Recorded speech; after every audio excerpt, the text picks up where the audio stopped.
Hello, beautiful souls. Welcome back to the Infinite Cup podcast. I am your host, Robert Breton.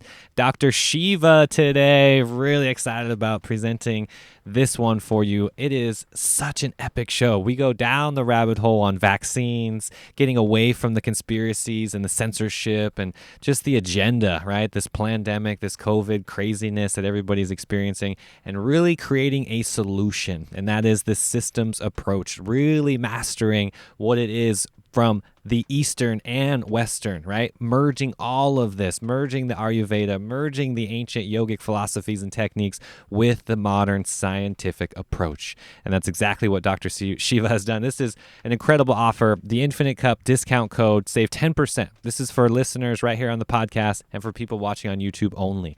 We have a very special offer, 10% off through this course that is designed for an MIT level that you can take right here, that is going to be less than an hour, that you can fully get the tools to unlock this higher consciousness and become the warrior of the light. I'm excited. I've been waiting for this for a long time. And without any further ado, let's just hop right into it with this conversation with Dr. Shiva. Good morning, everyone, or good afternoon, depending on which time zone you're in. I'm going to have a very interesting interview with Robert Breton of the Infinite Cup, discussing about what it means to be a healer. And we're going to really take a perspective across East and West. So let me bring in Robert. Robert, are you there? Yes, sir. Very happy to be here with you. Yeah, let's do it. Very happy to be here. Yeah, the word healer comes up, and when I think of that word, it's about really getting into your gifts and channeling what you are here to do on planet Earth. So it's something I think everyone is navigating towards, especially as we get through this, agenda that's being played out on the surface and navigating this realm of what you have to do in order to really unlock those gifts. So I'm excited to talk to you about that and get a real perspective on how people can really do that. Great. So where should we begin? Let's talk about how we can get into with your path a little bit for people that, want to have a little more of an introduction for yourself, someone who really has gone through it and, done the work. And in order to merge both, the spiritual component with this modern life that we have to live. So finding that balance, and then also, like I said, unlocking those gifts and really adding the value to, mankind. Sure. I mean, it's an interesting journey for me. I've had the opportunity to experience multiple worlds. Mm-hmm. On the website, theinfinitecup.com, there's a little essay I wrote called Journey Across East and West, Ancient and Modern Science and Tradition. Yeah. And it sort of says it all. I grew up in an environment, I grew up in two worlds, right? At a very young kid in my formative periods in India.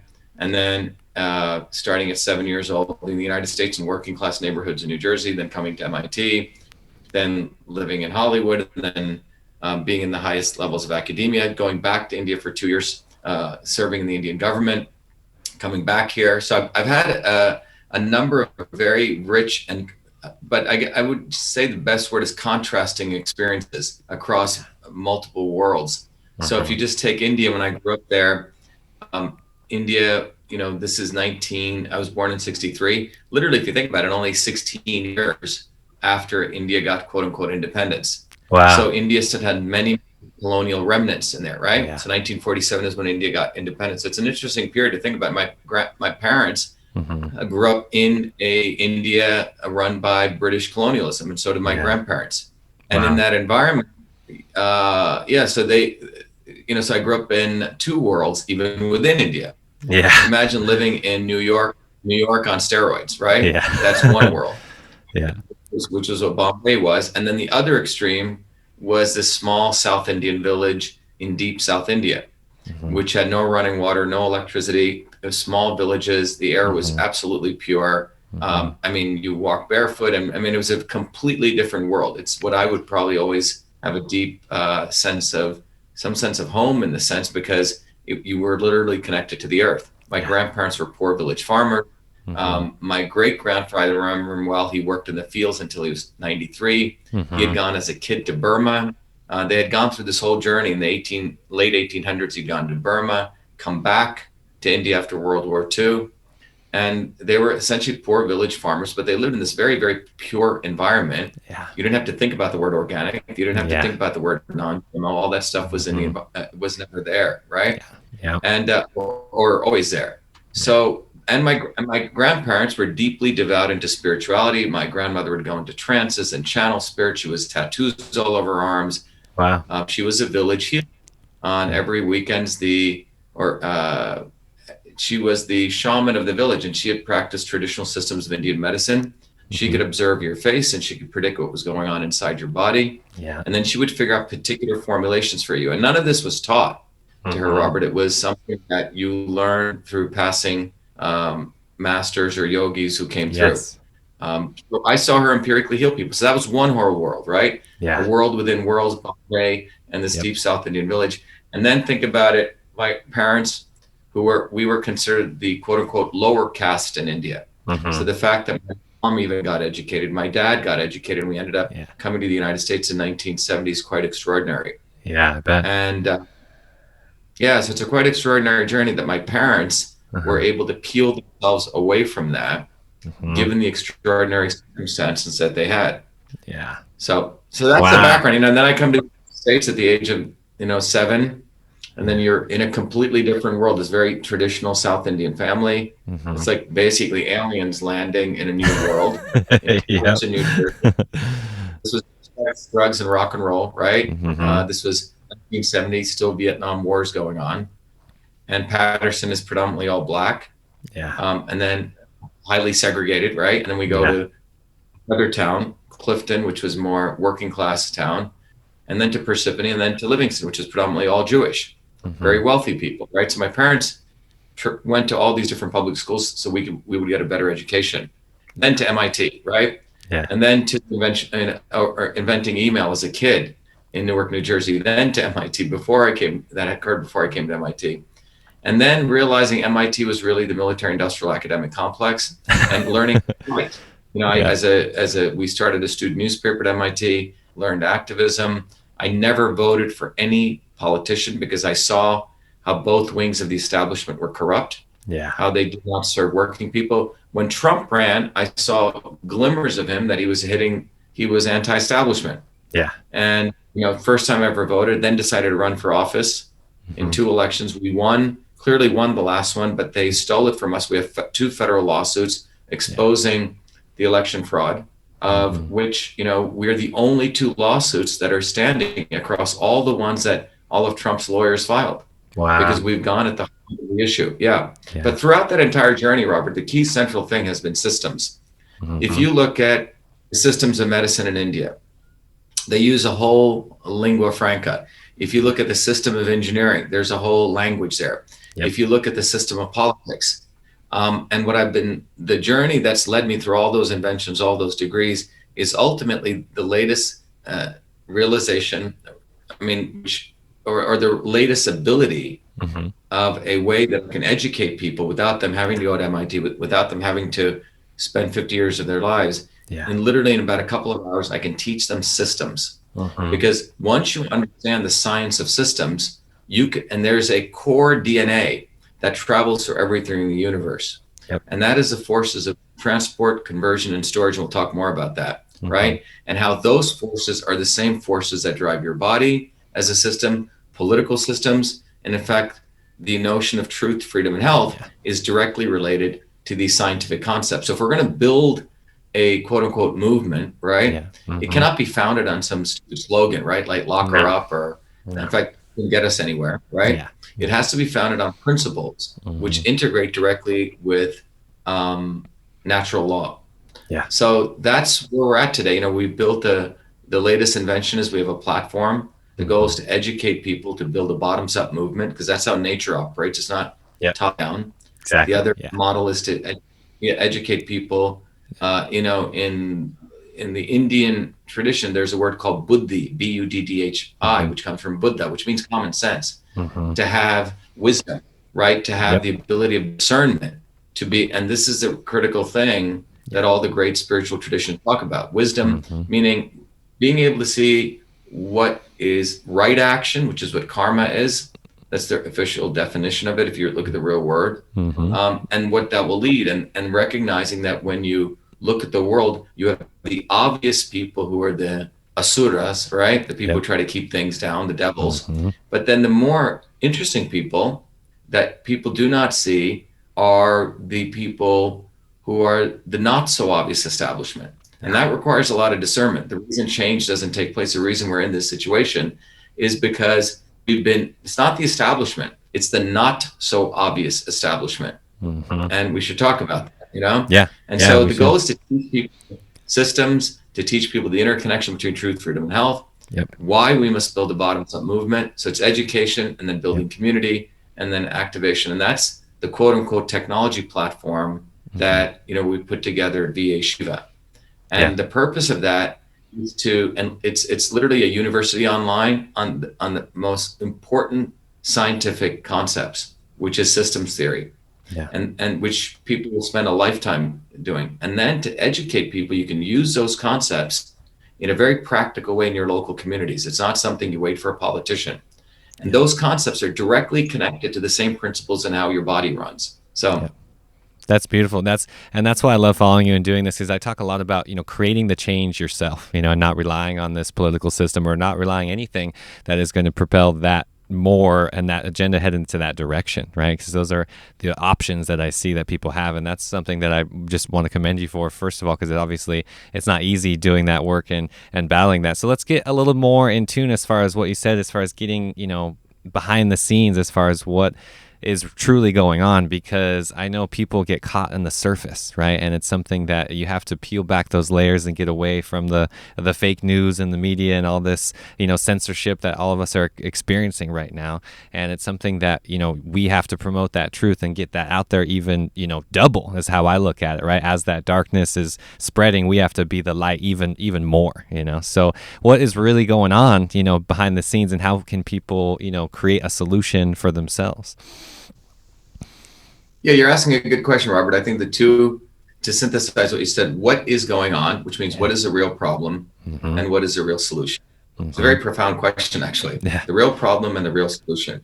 So, you know, since we're, you know, in the ancient Hindu texts, right?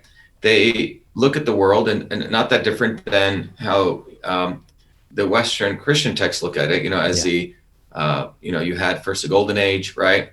And you had the Silver Age and the Bronze Age, and then you have decadence, right? In the Indian system, they have the whole 4 ages of the earth, and they go in cycles. Well, the age of darkness is called Kali Yuga, Kaliyuga. So it goes from Satya Yuga, which was the age of truth, right? And in the Kali Yuga is where we are, which started according to the Indian calendar, I believe about 3,000 years ago, 4,000 years ago. I forget the other. You can look it up. But in the Kali Yuga, there's an interesting phenomenon that takes place. What is right will be presented as wrong, and what's wrong will be presented as right. You'll have the utmost Maya illusion. Maya is illusion, which means people who are spreading the truth will be, you know, manipulate. You know, those in power will manipulate them to make them appear evil, and those evil will appear as though they're good. So you have this complete dialectic of illusion taking place. That's what the age of the Kali Yuga is on. But it is also one of the most important periods in the cycles that take place. At least this is if you believe in the Hindu mythologies, right, or the Hindu philosophical ideas. It's also one of the most important periods to get the most enlightened. Okay, so you have both going on. You have incredible darkness, but you also have an opportunity to awaken yourself. Which is, you know, so one of the things we talk about is know the truth, be the light, and find your way, which means you have to find the foundation of truth. So how do we find what the real problem is in any situation, right? You look around in the health issues, or you look around on political issues. How do you as an individual discern what truth is anymore if you have to do it on your own, right? Well, the systems, there's a whole there's 2 aspects of philosophical way of looking at the world, right? One is what you call a dialectic, right? Black and white, yin and yang, right? Left and right, pro and anti, right? In the, the Chinese symbol, they have the yin and yang symbol. Yeah. So one way is you always see duality in everything. But if you notice in the yin yang symbol, there's that center line, which is in many ways the thing where you can actually find truth. Now, to find that aspect, you have to take a different approach, because those in power want you to be in this side or that side. So pro-vax, anti-vax, right? Pro-GMO, anti-GMO, right? Republican, Democrat, pro-Trump, anti-Trump, and so on. And that is the illusion. That's the Worldwide Wrestling Federation right there. That's a great way to describe it. Yeah. And those in power want the masses to be entertained. That's what Hollywood is, right? Yeah. It is essentially that illusion. Now, to break from that illusion, you have to, first of all, decide what is your goal. In the Indian tradition, we called it a sankalpa. Yeah. In the US tradition, it's called your goal, right? In Western control systems theory, it's called a goal. Yep. And by the way, there's a very, after I finished my Fulbright in 2007, I'm sorry, when I finished my PhD in 2007 at MIT, after getting my biological engineering degree, which really helped me understand a way to understand biological systems bottoms up, we created a technology called Solve, where we could model the human cell on the computer. We could model any disease on the computer, eliminating the need for animal testing. Yep. And using that technology, we could understand the alchemy of food and ingredients, et cetera. It's what my grandmother did intuitively. That was Cytosolve. So anyway, having done that, going through the journey of all those degrees at MIT, I took time to go back to India in 2007 to see if I could interconnect Eastern and Western medicine. So awesome. And so the problem is, in the Western world, we look at things as genes and proteins and force and mass and so on, right? And having mastered that, I had the credibility to go back to India and look at this other world. In the Indian system of medicine, or the Indian philosophical traditions, you have these words: earth, fire, water, vata, pitta, kapha, prakriti, purusha, right? Yes. And chakras and dhatus, and then you have karma and sankalpa and indriyas and manas. There's a whole nother world. So here you have these two different worlds: genes, proteins, mass, electrons, matter, right? Equations, right? The highest level of mathematics I could have learned, right? And over here, I'd also learned these other traditions, and I saw my grandmother heal people, and I saw also Western medicine have its place, right? God forbid you get in a major car accident. It's excellent for crisis management. It doesn't know anything about prevention, but it's good in that realm, okay? I agree.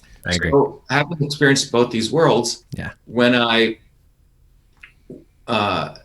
went back to India, and I was traveled all over India. And I was taught meditation at a very young age. When I was 12 years old, traverse all the spiritual traditions. I've had some amazing and deep spiritual experiences, as many of the ones you read in the books with yogis, et cetera. But for me, the interesting thing was what was going on here. You had all these words describing some sense of reality, and this was describing it. And the conclusion that the big aha moment I had was, in Western systems theory, they have a way that you describe intelligence, or intelligent systems, that we use in cybernetics and robotics. And that begins with a control system. You can think about your thermostat. It has a goal, right? It has an output. It has sensors, which is a thermometer. It figures out how much hot water to send into your home, right? Exactly. Which is called a controller, based on achieving a temperature. Anyway, if you go through this entire process, that is called a control system. And it comes from systems theory. And there are about 9 terms that can describe that: input, output, transport, conversion, storage, goal, sensor, and disturbance, okay? And we can get into that. But in the Indian system of medicine, my grandmother used a whole different lingua franca. When she looked at you, she said, you're a vata, pitta, or someone else is a pitta, kapha, and you have a disturbance, which means you're off balance, all right? So there's a whole system of Indian medicine. There's also a system of Indian yoga. When you met with your yogi, they would ask you, you would figure out with your yogi what your goal in life was. That was called your sankalpa, or your mission. Then the notion in the Indian yogic system was you had indriyas, which were your senses, at least your 5 senses, right? And then you had manas, which was your mind, which was the ability to make rational decisions. And all of this, to achieving your goal, occurred in the midst of vikaras. Vikaras were those disturbances that came in life, those that would get in your way. And the Indian rishis had written out all of these, hopefully to help people so you could accelerate your growth. Well, when you take that system of yoga and you combine it with the Indian system of medicine, the big aha I had was when you combine them, those things match one-to-one with Western control systems theory. Okay, so for example, input is karma. Karma is actually right action. A lot of people don't understand this. The movement of energy, which we call vata, is transport. The conversion of energy, matter, and information in different forms, well, guess what that is? That is pitta, conversion. Storage or structure is that aspect of the universe which provides structural elements, stores things like the beams in the house, your, the USB drive, which stores, information, or your physical skeletal structure. And then, so that's the storage or structural element. So you see transport, conversion, storage is vata, pitta, kapha. And then mind is that you have sankalpa is your goal, right? Your indriyas or your sensors, like in a control system, a robot has sensors. And then you have the concept of the controller, which is manas, your mind. And then you have disturbance or vikaras. So I had made a profound discovery, which was that the Western system of control systems theory, which is what the Western, everything we see around us would not exist because of that. Airplanes, computers, you go down the list, microphones, etc. Well, that system of understanding these systems, what the rishis have figured out, they use a different terminology. Unfortunately, a lot of the people who study Indian yoga or Indian medicine, including Indians, don't even know what they're talking about because they just use these terms. The Westerner comes to them and say, hey, what does that mean? They hand wave. Deepak Chopra has this problem, right? So he couldn't explain it. Deepak, I know him, good guy, right? So he ended up trying to do spirituality. But at the foundation of this is an engineering system science. I agree. So that framework helps us figure out what a real problem is. Getting back to the question, how do you figure out what a real problem is? Well, you have to look at a complex system. A, you have to understand the interconnections. B, you have to understand what the purpose of that system was. And you have to see these components. And what will emerge out of that analysis is always what we call the truth, which is beyond left or right. All right. So you take something like climate change. All right. Well, what is the climate? Well, first of all, it's constantly changing and it's a very complex, again, this word will show up, system. What is the climate? Well, first of all, it's two, from a fluid mechanics and a radiative physics, it's two complex, what are called turbulent fluids interacting. The ocean, which moves at a certain time scale, long time scales, but it's a turbulent fluid. And it's not laminar flow where you can predict the flow. And then you have the atmosphere, which is gaseous, right? These two fluids are interacting to make sure when we get the sun's energy, which is about 5,000, 340 watts per square meter when it hits the earth, in order so we don't fry ourselves, what happens? 140 of that watts is returned back. The 200 that comes in is also sent back through a process called convection, where the Earth's surface, acts like a frying pan, and the remaining 200 goes in. Now, why am I sharing this all with you? Well, first of all, the equations for even describing one turbulent fluid still have not been solved. It's called the Navier-Stokes equation. So if you want to solve two different fluids, it's an impossible problem to solve. So here you have one set of people who are claiming they've solved it with models, very difficult to solve. And then out of all this complexity, telling people the opposite of systems is a reductionism, that CO2 is a problem. We have to get rid of CO2. Not thinking what happens if CO2 levels go below about 180 or 200 parts per million. Everything on the earth dies. So you have people who've taken a very complex system, not focused on the real problem. They focused on a distraction. Why? Because blaming CO2 leads to another very interesting business opportunity. And I did a whole video on the Paris Accords, right? Because this is going at the real issue, which is you say CO2 is a problem. You then incentivize people to pollute. China can now double their pollution, according to Paris Accords, from 11 billion to 22 billion metric tons of carbon. And then after 2030, the polluters, they don't have to lower the pollution. They simply have to buy carbon credits. There's a limited number of carbon credits, which will go up in price. Al Gore, a few people become trillionaires. So you're incentivizing pollution when air pollution, COPD is the number one source of death worldwide. So China right now is allowed to go from 11 billion metric tons of carbon to 22 billion. There's no benefit to this. You're not solving the problem.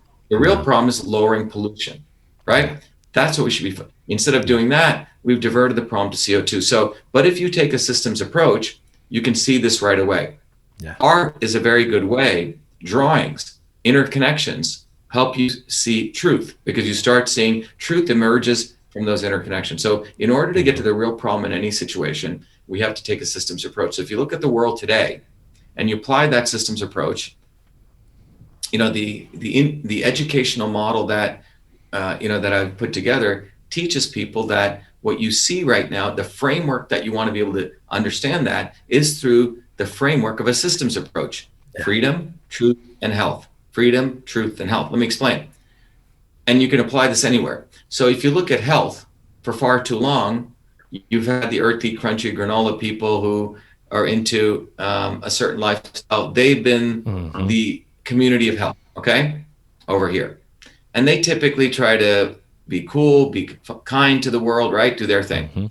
And that's been the health world, right? Yep. Over here, you had your hardcore people who you may call militant and aggressive, or into protecting freedom, the first at 1A or 2A, Second Amendment. And that's a different type of people.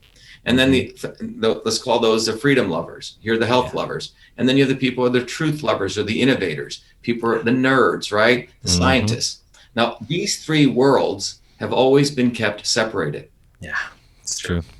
By the media, right? So you have the crazy, the mad scientist, right? Or the quote unquote, the redneck, right? Yeah. Or the health guru, right? Or the health nut over here. Yeah.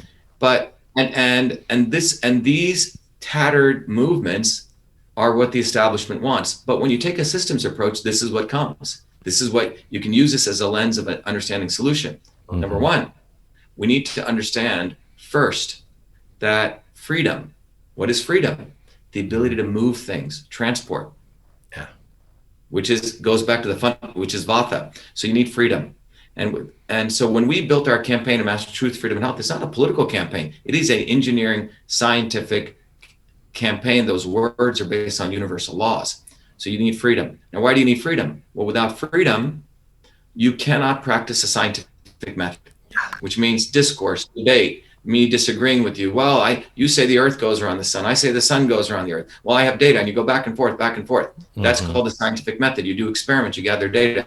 It doesn't matter how good looking you are, what family you come from. If you make a hypothesis and the results show it's not right, you're just wrong. So, but you have to have this debate. And that comes through exchange of information, movement, right? Freedom, transport, Vata. With that, we can now practice a scientific method, and then we get to something even more powerful. We get to use the scientific method to take what you thought may be how the world works to find truth. That's a conversion process, the Pitta process, truth. And once you find truth, you can now say, oh, you know what the real problem here is? We need to lower pollution, right? The Earth's temperature, frankly, the Earth knows how to modulate that. It's a resilient system. And it's been doing that for billions of years. So you look at, you're able to see, okay, if we really can have freedom and we don't have censorship, we can do real science. We'll find out when you put that mask, right, around your mouth. And we've just done 3 years of research on this with the Forsyth Institute at Harvard, that the molecular pathways that get turned on, there are 700 microbes in your mouth. When you put this mask on, particularly for young kids, you're raising the temperature in this very important area, and you're lowering the pH, which increases acidity. So forget the left, right issue, forget pro-mask, anti-mask, but you've just changed the microenvironment in this area. And that is going to allow 3 important microbes to grow, which lead to periodontal disease, which leads to tooth decay, et cetera. And then you take a systems perspective. The oral health is related to brain health, is related to gut health, cardiovascular health, everything. So you think just doing this little solution versus going back and saying, wait a minute, the body is a very complex system. We need to improve immunity. We need to boost immunity. Human beings have evolved as a resilient system also. So truth helps you, guides you to identify the real problem in a situation, not the fake problem. And with the real problem, you can say, oh, I got to boost my immunity. That's how I get to health. Health, physical health, I also have to increase the infrastructure, right? I should create a better infrastructure, right? So, because when you have better infrastructure, better schools, better systems, kids get educated. The civil rights movement never did that. The Kennedys never did that. They never built infrastructure. They found a guy called Martin Luther King, plopped him in, made sure they used him to mislead the movement, never to address the issue of infrastructure in inner cities. Same in India. Gandhi was parachuted in. He never addressed the issue of the caste system, never addressed the issue of British colonialism. He was brought in to transfer power from it's the same men with hats. So what I'm saying, the real problem we now have, if you apply this framework, is we have a violation of freedom going on, massive censorship by not big tech, by the government. Be very careful. In Massachusetts, when I ran for office, we had 10,000 volunteers, 3,000 volunteers, 10,000 lawn signs, 20,000 bumper stickers. We raised bottoms up close to $2 million. We were everywhere. Wow. We know we won that Republican primary. As a Republican, our biggest enemy was the Republican Party. They didn't want an outsider.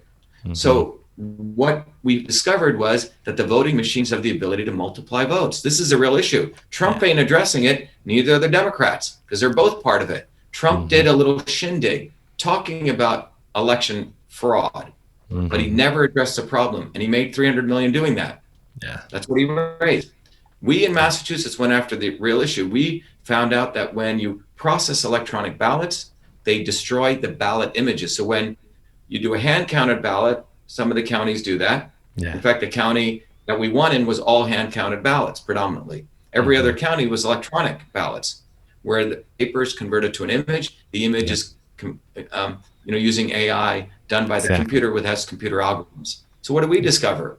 We discovered that the ballot images, they destroy, which is the evidence showing that the algorithm could have been in place, because the voting machines have a capability, which is, by the way, in page 2-126 of the Debo voting manual, which clearly states that if you get 1,000 votes, I get 1,000 votes, they can multiply your votes by 2.2, multiply my votes by 0.5, you get 2,200, I get 500. This is a feature, Robert, right? It took a mathematician, it took a guy who came from the working class neighborhoods of New Jersey to figure this out and talk about it as a Senate candidate. So we filed a lawsuit. I'm sorry, the first thing we did was we exposed that the government was deleting ballot images. What happened? Did Twitter shut me down when I did this? No. The government of Massachusetts, when I exposed these 4 emails, the Secretary of State admitting that they delete ballot images and they'll do what they want, they're violating federal law. When I put those up on Twitter, I've never been turned off Twitter since 9 years, 10 years.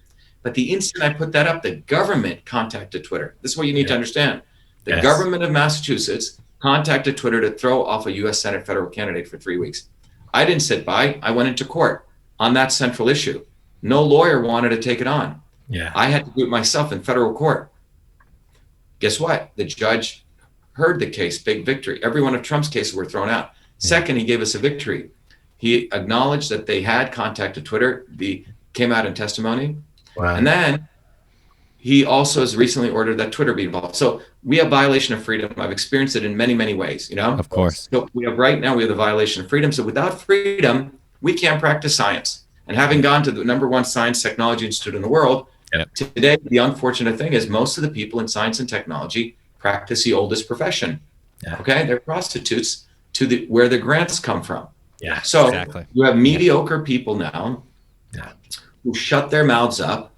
So we're moving away from the scientific method with the suppression of freedom to scientific consensus. Everyone says, yes, everyone should wear a mask because Fauci's saying it. Now, you notice no professor, no biological scientist anywhere in this country, in the world, has said anything against it, because they need funding from Fauci and the NIH.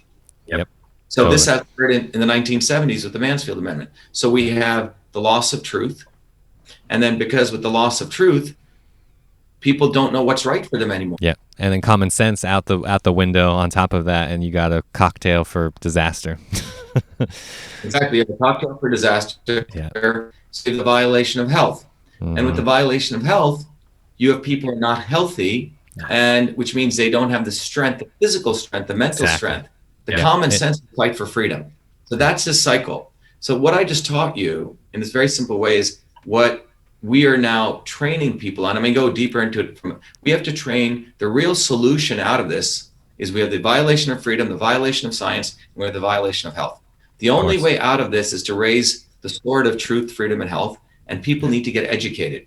The reason people follow fools like Robert Kennedy, who talks a good game as though he's against vaccines, a lot of liberals, a lot of very wealthy women say, oh, Robert Kennedy, he fights against vaccines. Yeah. He's the Maya. He's the illusion. Exactly. And it's layers. I see layers to this, because as time, increases like this, as we get forward, even something like that, might seem like a good front to get people in. However, like you're saying, it's still a part of that Maya, still a part of that illusion. I think of, Pepsi, Cola, and things like that are owning, for example, Suja, the juice company, right? They're not stupid, right? They see where the money is going. They know people are going towards organic and juicing and getting healthy and stuff. So they're, of course, going to create a juicing company and have, something that's quote unquote healthy on the shelf, even though it's not really healthy, right? Because it's still made by Pepsi and blah, blah, blah. So it's always that mask, that they're going to front in order to get their, mission out there and get it accomplished. Well, it's interesting, in some ways, pure market capitalism, if it's pure, right? Yeah. Mm-hmm. Open market, may actually be much more viable towards getting to truth. But the point is, even the elites don't even practice what they preach. Exactly. What they've done is they have monopoly capitalism. Yeah. They have crony capitalism. Yeah. So it's all an insider's game. So the left and the right at the elites talk the same thing. So you can so one is, I hope I'm clear to answer your question. Truth, freedom, and health are being violated at a very I agree. The other thing that's happening, and this is the opportunity. Look, I never voted in my life. When Trump ran, I said, wow, okay. The only reason I decided to vote for him, he was attacking both parties. At least it appeared that way. Mm-hmm. And then after he got into office, you notice nothing was ever said about Hillary, even though the whole campaign was lock her up, right? Yeah. You had the Q guys come in, create this illusion, trust the plan. Yeah. Trump is some fifth dimensional being and he can think in ninth dimension. Yeah. And what happened was, the working class in this country just waited and waited and waited, and nothing happened. In fact, what happened was greater subjugation and greater enslavement of working people. Exactly. 600 billionaires in 6 months doubled their income, doubled their wealth. Mm-hmm. Everyday working people's restaurants were shut down. And this was all under Trump. Look, I gave money to Trump. I support him, but you have to look at the actual results. Yeah. His son-in-law and his daughter should never have been in the White House. This is like birth lottery. What the hell are you doing there? They should never have been there. They were very close friends with the Clintons. After Trump got in, Chelsea and Ivanka met, nothing happened. Yeah. What we did get is we're on the road to forced vaccinations. We're on the road to the violation of freedom. We're already there. We're already there. Yep. Trump was the white guy that was needed to keep the white working class quiet, placate them. Because if Hillary had been in power with all the stuff that went on, there would have been an uprising here.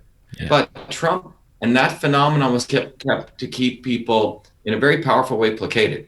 Now, the one way to look at the problem, which will lead to the solution, is if you think about the eagle, right? Mm-hmm. With its head, its shoulders, and its wings, right? Mm-hmm. The head of the eagle is the establishment. They're one. Mm-hmm. But they have two shoulders, Republican and Democrat, close to the head. Over here's Mitch McConnell, over here's the Romneys, and you can go down the list, right? Yep. But over here on the left, you have the Hillary Clintons, the Bidens, the Obamas. These are the overt establishment. Everyone says, oh yeah, those guys are evil on the left or the right. Mm-hmm. But this is where the conundrum comes in. This is a Maya. The wings of that eagle flap, and they're used to bring people connected to the establishment. So on the left, they have people like Bernie Sanders and AOC. Mm-hmm. These people aren't revolutionaries. Yeah. What they are they'll bark, they'll talk all this stuff against the establishment. In fact, they'll talk stuff against the shoulder of that establishment, the DNC. Bernie does that. Yeah. Jesse Jackson does that. Al Sharpton does that. AOC does that. Why do they do that? Because they need to wave in through their flapping the young people, right? Working people back into the establishment. And what do they do with such recurring consistency?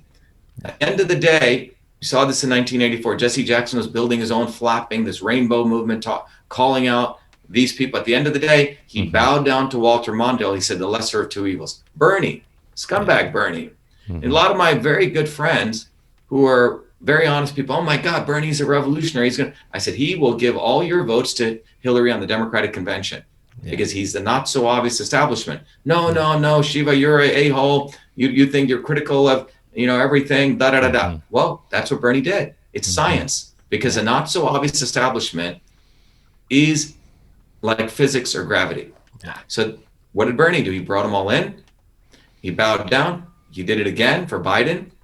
Even Tulsi Gabbard, where you are. Hawaii is one of the most corrupt, number one rated most corrupt states, right? Oh, yeah. Oh, I know. Yeah, I know. Gabbard talks all this stuff, against her shtick is a military industrial complex. But at the end of the day, she endorsed Biden, right? And then she'll say, well, I'm a Democrat. No, you're not. You're a human being. You just talked all this stuff, which appeared like you were a principled person. And you also were on the Council of Foreign Relations. All right. Yes, you may be a Hindu and you may do namaste. That's all pretty good. Okay. Doesn't leave out the fact that at the end of the day, you endorsed Joe Biden, who's the shoulder. He is the wing of the establishment. Now, the same thing is occurring right now on the right. You have the Mitch McConnells, you have the Romneys, right? Trump spoke a good game. Every one of his lawsuits were thrown out. I helped, Lynn Wood, Sydney with the affidavits. We in Massachusetts, starting in September to November, we were going after the real crime scene. And when Michigan came, I had done all the math. If you remember, I did the analysis on Michigan, and Arizona went viral. Then the White House called me Mark Meadows. Then I got a call from the RNC. And then Eric Trump called me. Why were they calling me? I said, wow, are they going to do anything? They never delivered us any data to help them. I was going after the real crime scene, the real problem, which is those voting machines. They were just talking about mail-in ballots. Like the Democrats have been talking about voter suppression for 20 years. It's a way to keep the masses entertained. And Trump raised $300 million. He conceded. All of his lawsuits have failed. And why is it me in federal court? I have no legal experience. Why are my 2 lawsuits succeeding so far? So Trump is now the Bernie of the right. That's true. No, that's a really good way to look at it, especially with the eagle analogy, because people have to see that it's all connected. And I like how the language that you're using, because it's really important, because what we said earlier with the reductionist, right? I think those are your 2 options, and that's the justification, right? But at the end of the day, you're still caught in that web of duality, which isn't going to get us anywhere as a whole, as a civilization. So that's the big change that needs to happen from within, and having that education is the biggest component, because that was going to bring, the empowerment for the individual to really have the confidence to go that direction that they want to go, instead of being caught in that web of duality. And now the way that I look at it, there's even more things that the government, the matrix, has to create, in order to get that web, stronger and bigger, to bring more people in. Right. And this age, that we're living in, it's getting harder and harder to do that, right? To really seep and get past that web and get beyond it, unless you're fully, healthy and able as a human body to get past that, which, to be honest, most of the population isn't, right? Because of all of these spokes on the wheel here that are connected with, the meat industry, dairy industry. There's a reason why, McDonald's is open during this, pandemic, and everything else is shut down, right? So to me, all of this is connected. It's connected, and the important thing is, Robert, for people to understand. So you'll go on the internet and you'll find out, you'll read people talking about conspiracy theory, this and that. Of course. Okay, fine. But they do not give people something to hang on to in a very material way and what to do. That is what engineers do. So I don't know if you can share on your screen there if you want to do this now or later, but that is an engineering systems approach. When I was 14, I got to work as a full-time research fellow in a medical school. I worked my butt off, was reasonably smart, and I was given this opportunity to solve a problem. And the problem was, why were babies dying in their sleep? Okay, which was called sudden infant death syndrome. So I applied my mathematical techniques. I was given a full-time job while in high school. Used to travel 30 miles. Most parents are afraid to send their kids down the road right now, right? And work in Newark, which was, no one went into Newark, and that's where Rutgers Medical School was located. And I figured out a way to analyze sleep patterns of babies and figure out, and I wrote papers before I came to MIT. Didn't have to go to MIT for this. That was done in an infrastructure of a loving family, a mentor, and public school teachers in the 70s who cared. Then I was given another problem. And this was a real problem. These secretaries used this thing called the interoffice mail system. Here were these poor secretaries, always women, a very sexist environment, right? Women were always the secretaries, and they would have to type these memos out on a piece of paper to, from subject. They'd make carbon copies. If I was writing you a letter to hire someone else, I'd have to send you a carbon copy to someone else. Yeah. And then you would attach an attachment. You'd put it in an envelope and you'd put it in these pneumatic tubes. It was a complex system. Yeah. And if they had to do 4 cc's or 10 cc's, the secretary would be there all night, retyping. Okay. Wow. You didn't have Xerox machines. They were expensive in those days. Yeah. So I was asked to convert that system. The problem was not simply exchanging text messages, that entire system. And I named that, wrote 50,000 lines of code, named that system email, and got the first US copyright. So why am I telling this? The reason I'm telling this is I solved a problem in an environment of a civilian problem. Yeah. That's beautiful. 33 years later, it went into the Smithsonian, which should have been, when my mom died, she had saved everything. Yeah. And Time magazine wrote an article called The Man Who Invented Email. Now, instead of celebrating that, the liberal elites called me all sorts of horrible names. By the way, don't give any money to Wikipedia. The facts are so obvious a 14-year-old kid invented email, right? Yeah. These same liberal elites who claim they stand for Black Lives Matter don't like it because it was done before I came to their liberal institution. Yes, exactly. Newark, New Jersey. And it proves the central point that innovation can occur anytime, any place, by anybody. And what is innovation? Yeah. Innovation is the spark of the divine. Yeah, each one of us has that spark for creativity and innovation. You don't have to freaking go to MIT. Yeah. Well, I did go to MIT, was on the front page of MIT for inventing many things. But the day on February 16th, 2012, when my materials went into the Smithsonian saying, wait a minute, email was done before MIT, it sparked a shit show. Because it goes to the heart of the establishment. This is the problem. They're creating no different than the caste system that we have when I left India. That means people are smart, everyone else is stupid, and we will tell you what to do. And that's why the invention of email is a very important story, and it should be defended and celebrated, because the invention of email did not occur by the military-industrial complex trying to solve a military problem. It occurred from a 14-year-old kid trying to solve a civilian problem to help these secretaries who people thought were not even capable of using the computer.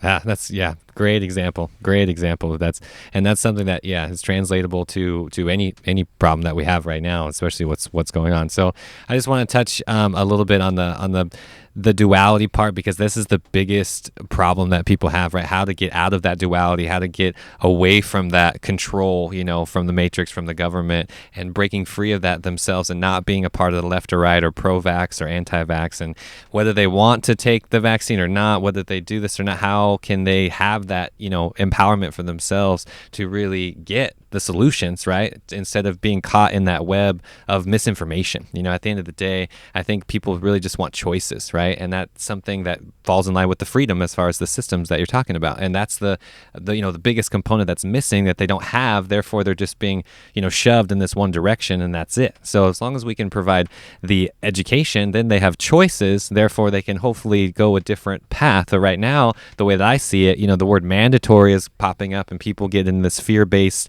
mentality very quickly, and that's where the control comes in. That's where things, the shields go down and people start going into the corral like sheep, right? So how can they get out of that and become the shepherd, Yeah, well, look, I can say with all humility and the utmost emphasis that, I was doing an interview with a guy, and he said, Shiva, you invented email, you did cite us up, but your greatest legacy will be the platform you've created for truth, freedom, and health.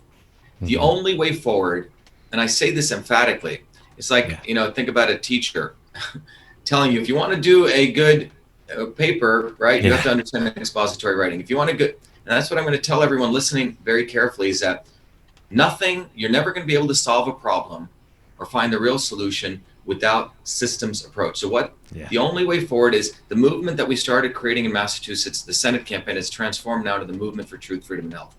That movement is recognizing that we have this problem where people are uneducated. They're uneducated in political theory and history, everything. So they get easily caught by the wings of the establishment, the Bernies, the Kennedys, right, who manipulate. The only way out of it is, number one, you have to learn the foundations of systems, which we put together as a course, accessible to everyone. When I used to teach, you don't have to go to MIT. I used to teach it all over the world. Number one. Number two, once you learn that, your political consciousness is going to go from here to the stratosphere, and you may feel alone. So number two, you need a community. Well, the community obviously can't be on most of the social media. So, 20 years ago, I created the biggest data center for electronic communication for the largest Fortune 1000 companies. I own that data center. So I've donated that to the cause, and we're using that data center where we've built our own tools. We don't have to, I don't want to go compete with Facebook or Twitter, but for those people those who are committed to moving down this path from unconscious incompetence to conscious incompetence, right? And to conscious competence. They learn this, and then they get community, which we have on our own infrastructure. And then third, what they can do is it's fine to learn knowledge. It's fine now you're socializing with people, being social media, but you need to act. And that action must be on the ground, physical. The future is offline. So for that, we've created tools. So if you take the issue of masks, well, we want to go back to science. So there's a deep paper that we've written, a scientific paper, which is about to be published, on showing at the molecular systems level what masks do to your mouth. But then we distilled that easier to a little business card. You can go print that card out and educate your local coffee house person who's wearing the mask, or your local parent.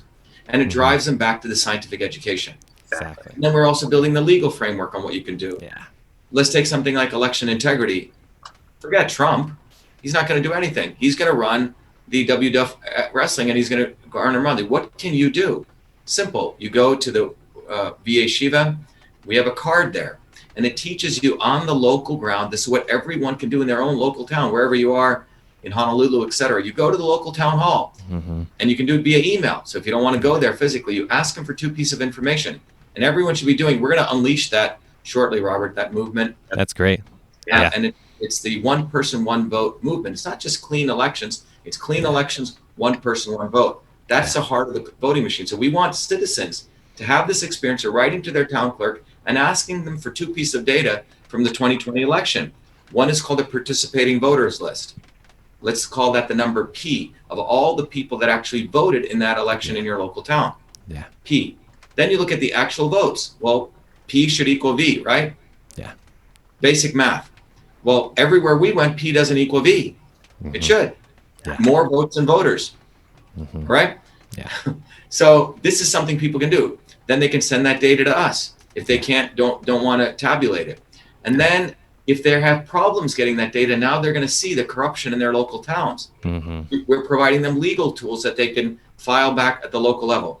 We want across the United States, if you just take that issue, imagine having 50,000 truth, freedom, and health warriors learning how to educate people. Look, 30% of people are never going to ever listen to you, okay? No matter what you tell them. The 20% are already on your side. It's the 50% that we need to bring over with compassion, but with education. And in order to do that, the individual needs to get the political theory. It's like you're learning physics. Here you're learning the physics of pretty much the most important physics, system science. So this is the only way forward. Look, I've been a student of politics, a student of science, engineering, etc. And there's a video that, I don't know if you want to play now, Robert, but it's on vashiva.com/join. It's a great video. It really talks about this. And it teaches people that if you are serious about changing the world, you have to A, stop whining. B, you have to understand knowledge is actually power. My great grandfather, who worked his butt off, was an indentured servant. He would channel the gods. When he died, he went to Mahasamadhi, and he wasn't some guru, okay? Meaning he didn't go to an ashram and do that. He was a hard-working laborer. But when he went to die, he called everyone together and he said, I'm leaving now. He said, I've left. There's no debt. This is the money, wherever it was. And he went into, and then he left his body. But he was very frugal. He had very little. But when it came to education, if a local village boy needed, he would do whatever he could to help that guy. So if people do not understand the power of education, then nothing will change. And that power of education is what you're going to get from a low-caste Indian kid who came to American working-class neighborhoods, who had the fortune of getting 4 MIT degrees and who's never forgotten where he came from. That is the weapon that we have. And without that weapon being utilized, you will always be following fools like Robert Kennedy on the left, fools like Bernie Sanders, or con men like Trump, left and right. Yeah. All right. Yeah, that's And true. we will never have liberation. Then we get the Maya we deserve. We get the fascism, the censorship we deserve. The only way out is a bottoms up movement, because the universe is decentralized. The universe is everywhere, right? Exactly. Every particle of matter has the divine in it. And so that's where we have to focus on. If you're giving away your power, oh, what's Trump going to do now? What's Biden going to do now? Well, it's very freaking foolish. You're going to, when you ask the wrong questions, you're going to get garbage answers and you're going to live in hell. The only way forward is what I've, been fortunately been able to create. This is what life has brought me to. Those 4 MIT degrees, fighting wherever I went, the understanding of systems, the integrating of Eastern and Western medicine. So, to answer the question I put up there, what is a healer? Well, in the traditional, when you look at my journey across East and West, what is a healer? Well, in the traditional definition, by the way, the Siddhars of South India was probably the most ancient tradition across all of India, probably in the world. The Siddhars were the enlightened teachers who had 5 branches of what they taught: martial arts, the integration of, the use of heavy metals, the herbal arts, yoga, and meditation. By the way, meditation was taught to people at the end of a process. There are a lot of people who go study yoga and meditation. You know what? If you had a real guru, first he made you work. First he taught you discipline. Then he taught you how to balance a checkbook. Then in 1 minute you were taught yoga and meditation. A lot of the people who are into the New Age movement go learn yoga and meditation, but they didn't learn any of the other stuff. They didn't learn hard work. They didn't learn discipline. They didn't learn any schedule, none of that. Yoga was the end of a process, but that's what the Siddhars were. Siddha meant enlightened ones. So that's a tradition that is the most ancient tradition. And in that tradition, a Vaidhyar, Vaydyar, is what they call a healer. But you know what the definition of Vaidhyar is? A Vaidhyar has 2 meanings. It's one who's a warrior and a healer. So a warrior goes to fight death, a healer goes to fight death. And what's happened in this culture is we said, oh, if you're a warrior, the New Age people do this, man, mellow out. Why are you getting all upset? That's not what a yogi is. And a yogi has the warrior's mind and the warrior proclivity, and the yogi is a healer. That is a true tradition of a yogi. So I see a lot of these yoga people today, they wear their yoga pants and they go meditate and they go to ashrams, but they do not understand the essence of what yoga truly was. It was karma yoga is you're supposed to live in this world fully. You're supposed to participate in it. And you're supposed to be an agent of change. You're supposed to be a vehicle for the light. And so you have 2 choices in the world. Voltaire talked about it. You can go create your own little garden, live over here. Pollution drops out of the sky. You can't avoid it. Fukushima's over here. It's going to come over to you.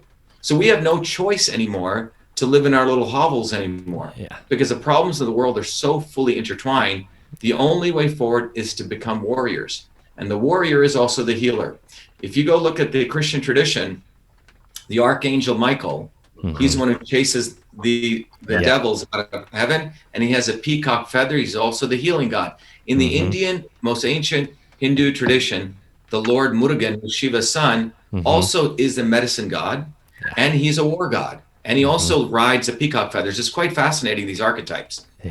So this is what a healer truly is. And healers don't come in the way you want them to do. They may be very aggressive. They may tell the truth the way you may not like to hear it, with such like a razor sharp edge to slice things up. And that bothers some people. It does. So, and, I notice, people expect people to talk in diplomatic ways, Robert, right? They want them to be a certain way.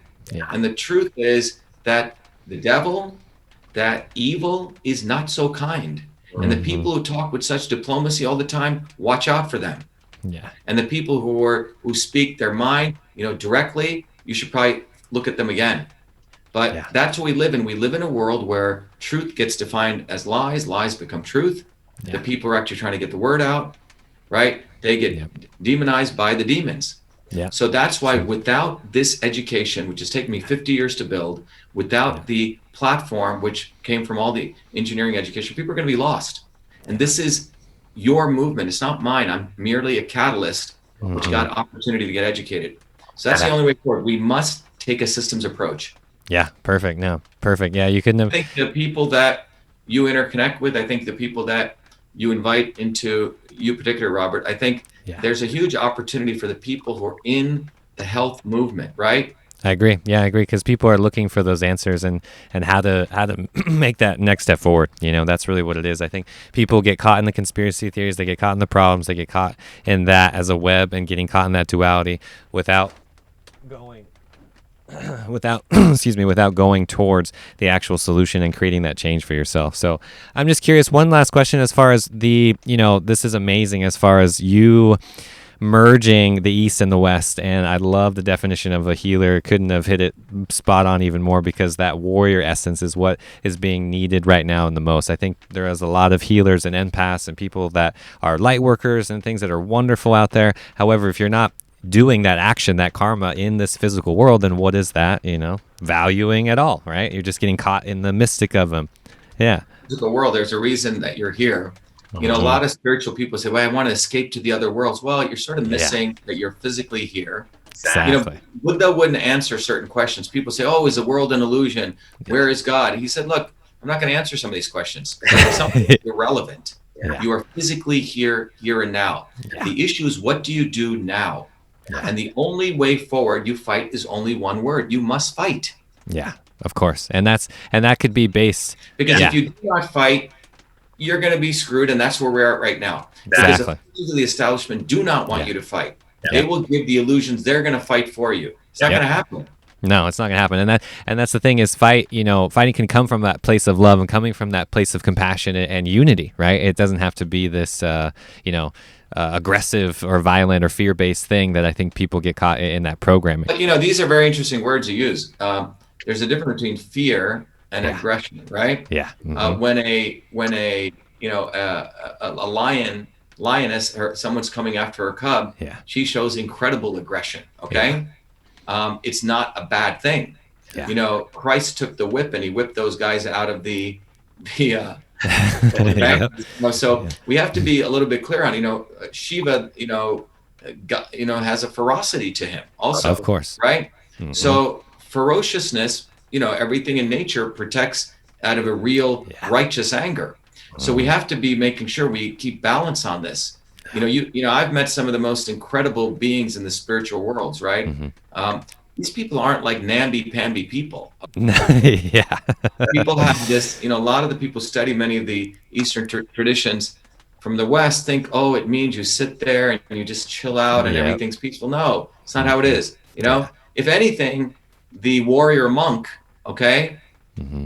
Navy SEALs who I've met are much more spiritual than 99% of the yoga people I've met. Yeah. Okay. Yeah, exactly. They have a ferociousness. They have a sense of existence. They're grounded. Mm-hmm. So you need that training.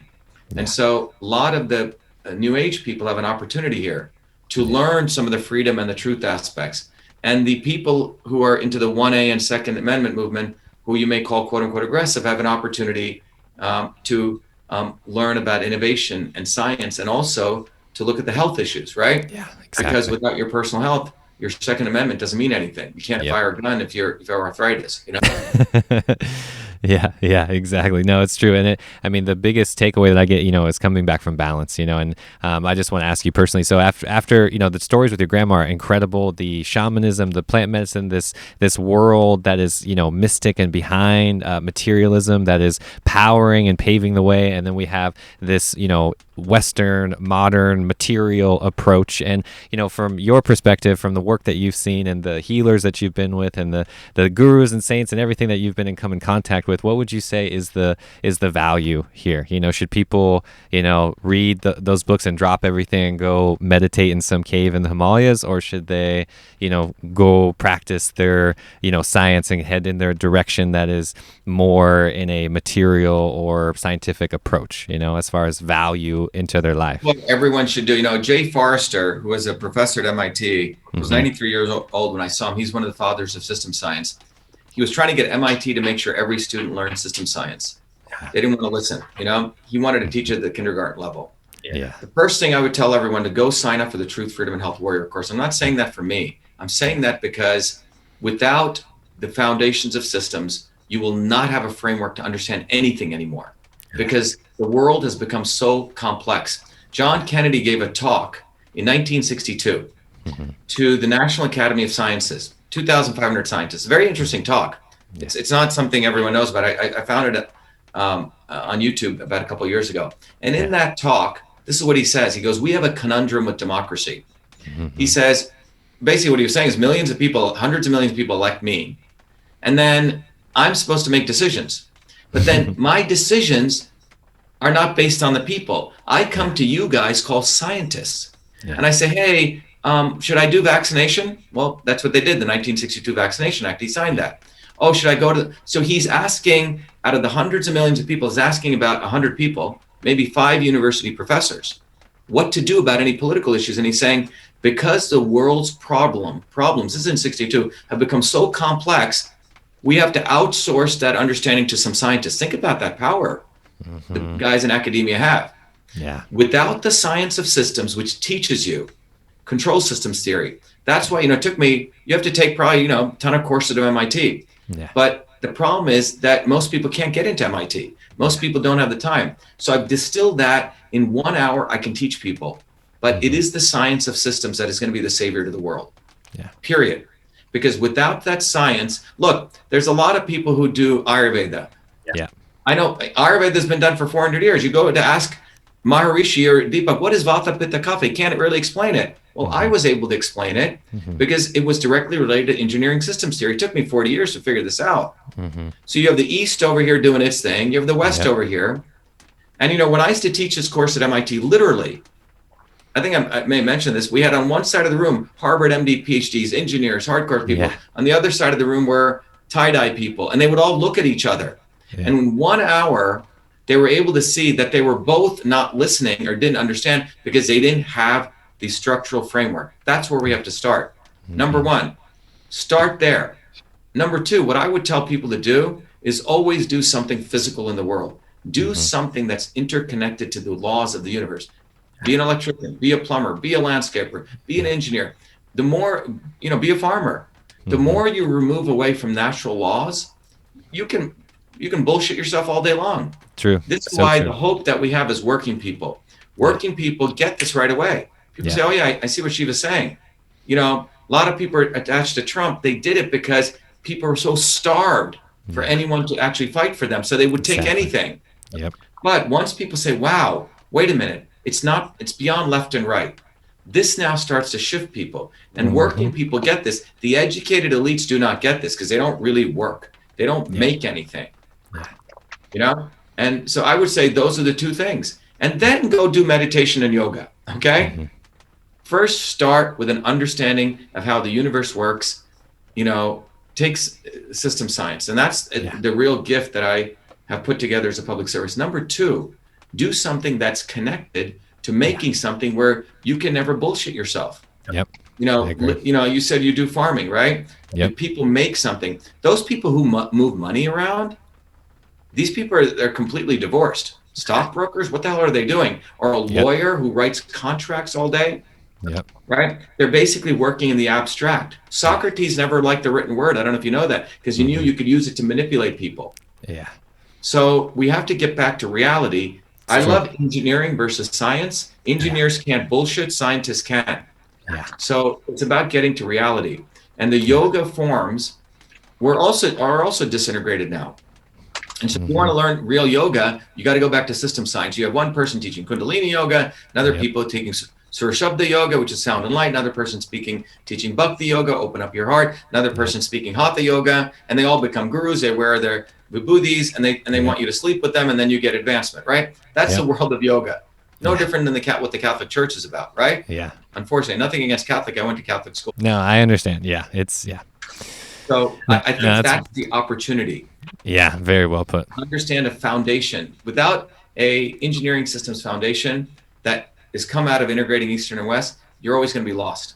Yeah, no, I agree. It's that component that's going to drive them to actual truth within themselves instead of searching from the outside. And it's a great way to put it too, because I think, like I said, people fall for that trap of mysticism, getting caught in these ideas, or getting lost on the internet and going down the rabbit hole with all of this. And when in reality, just doing that simple work, like I know more, resilient farmers and educated people that are really smart and that have no idea what these high tech elite things are going on, but it's more practical things. When you study those natural laws of what is real, and then you get away from these man-made laws, and then you can really govern your way and navigate towards your own truth and empower yourself and actually get to those results faster than being caught in that web of just illusion. I have two dogs here, right? They're Native American Indian dogs. They're have a lot of wolf in them. They're very interesting. They're, we don't own animals. We should think about it this way: when we have a pet that we happen to get, or a dog or cat, we should invite them almost like they're probably the closest thing we can get to aliens to really understand another being. So it's a very important opportunity to understand that we should always be connected to the physical earth somehow. Without that connection, it's very, very easy to get lost. You don't think about what food you put into your mouth. You don't think about what crap comes out of you, right? Or what you put out. So, and it's not just that environmental thing. It's much more deeper than that. So that's why, I know you and I've talked, I invite everyone to become a warrior, in a real sense, not just, oh, I'm a warrior. No, I'm talking about a real warrior. Exactly. And the intention that I have is to get 50,000 people trained like Jedi Knights. You don't need more than that, because we want people to learn the nuclear physics. I know, I know you'll talk about it, but to your audience, we want to give scholarships to people. People come through your frame to do this, because we want to invite as many diverse groups of people, Trumpers, non-Trumpers, right? People into health. There's a whole segment of people who this is the right time for people to actually have the framework to figure out truth. Yeah, people are ready. People are ready for those solutions, like I said, and getting caught in the way. I think people see where that is headed, and as we get more censored, and as we get into this toxic place that the internet is not the internet anymore, and the news is not the news, and people are always going to demand that authentic message and be searching for that truth and be searching for that intimacy as we, our social distance and can't even see each other's faces and things like that. This is heading down that dark alley that everybody can feel, right? And then, like I said, as we're going down that dark alley, people are always going to be searching for the light even more now. So I just want to thank you for creating this system and having this in a people should go to vashiva.com/warrior or vashiva.com/join. So when you do your full production, all of that will be in the description, and I'll have links. Letting people know, we still have about got 400 people here on the live here. So perfect. What Robert and I are talking about is it's been I hope, Robert, your questions have been great, but the path forward is taking a deep understanding of how the universe works. And there is a science of everything. It's called system science. So I invite everyone, if you're serious about this, take advantage of this. Go to vashiva.com/join or vashiva.com/warrior. It's your infrastructure. And whatever you want to contribute, people have asked Dr. Shiva, we want to help you. Well, I never felt right taking something for nothing. So when people contribute, they can contribute what they want, or they can simply just become a member. That we've created a forum. We've created a bunch of videos that, are compelling videos that are protected here. But more importantly, those people want to learn. There's a book up there called System and Revolution. There's a scientific definition of revolution you'll learn. And there's a tool, Robert, that will teach people how the same systems principles can be applied to their body. So they get a tool called Your Body, Your System. It took me 20 years to develop. So they don't have to fly all the way to India to try to connect with my grandmother. They can find these systems principles. They can figure out what are the right foods, what are the right supplements, what are the right yoga exercises for their unique body based on where they are today. And that may change. And then those people want to become part of the warrior group. We have people all over the world. But the most important thing is our warrior group is meant for those people. Every Monday nights, I offer a 3-hour course. They can go online and learn it. But we want them to interconnect. But most importantly, we want people to take local action. It's not about just learning from Dr. Shiva, oh, isn't this nice? No, we want you to take action. Exactly. That's what we want on every one of these issues. And we're more like a quote unquote a weapons factory, right? We're creating weapons of knowledge, the science, the legal, and et cetera, so people can deploy those weapons locally. Yeah, beautiful. Yeah, beautiful, beautiful way to describe it too. We got to keep that factory alive, and that's exactly what I feel. Answering that call as well, and I've always been in that attitude and in that adjustment as far as creating that change and creating that mentality for yourself, right? Because we can't expect it to happen from the outside, and I think a lot of people are settling and just waiting around for something to happen and getting some little stimulus check or whatever to keep you at bay, but it's not going to really do anything in the longer run because it's just keeping people where they want to be in the corral instead of actually creating that change sustainably. So this is a fantastic way to get out of that corral, become the shepherd, and start creating that sustainable change long term. Become the light. And become the light. Exactly. Yeah. Right. Yeah. Awesome. Thank you, Robert. Be the light. Best to you. Yes. Let's win this fight. Thank you. Yes. Yes. Thank you. Thank you again, Dr. Shiva, for coming on. Namaste. Thank you, everyone who are listening. Let me just say goodbye to everyone here. Thanks, folks. Be well. I'll be back.